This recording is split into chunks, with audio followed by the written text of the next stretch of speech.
The CFMoto 750SR-S is getting closer to production, and this time, we finally have a much clearer look at what it brings to the table.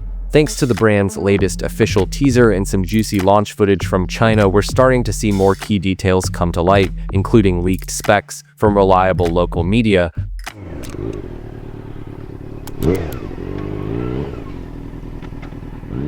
Under the hood, it's rocking a 749cc inline-four engine, pushing out a claimed 110 horsepower and around 80 Nm of torque.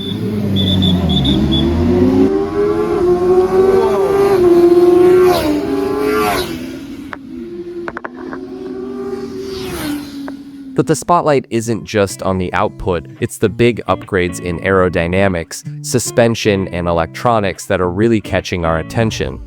One of the coolest new touches, the rear wheel now comes with an integrated aero fin, and no, it's not just for looks. It's designed to reduce turbulence around the rear wheel, aid in brake cooling, and boost overall aerodynamic efficiency. Suspension-wise, the 750SR-S steps it up with fully adjustable KYB components, including a 43mm upside-down front fork and a rear monoshock.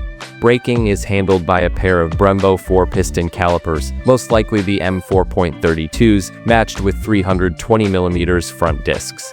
The electronics package gets a serious boost too. We're talking cornering ABS, traction control, a bi-directional quickshifter, slipper clutch, and a steering damper. And yes, there's even more. Cornering lights, auto-cancel turn signals, emergency brake light, and tire pressure monitoring or TPMS all come included. The keyless ignition system uses an NFC card, giving you tap-and-go access without needing a physical key, and the dash, it's now a 6.2-inch full-color TFT display, complete with Bluetooth connectivity and Google-powered MotoPlay integration through CFMoto's latest Gen T-Box module.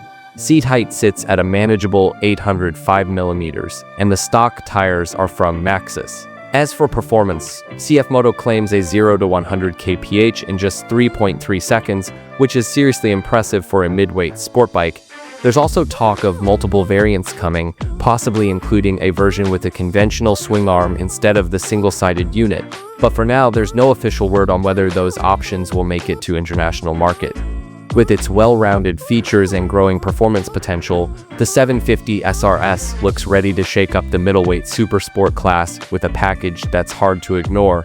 It officially launched in China on July 26th, and a global debut is expected sometime in August. As for pricing, nothing confirmed yet, but a realistic estimate puts it somewhere between $7,500 to $9,000 for the base international version. So what do you think? Has the 750SR-S lived up to the hype? Drop your thoughts in the comments, and I'll see you in the next video.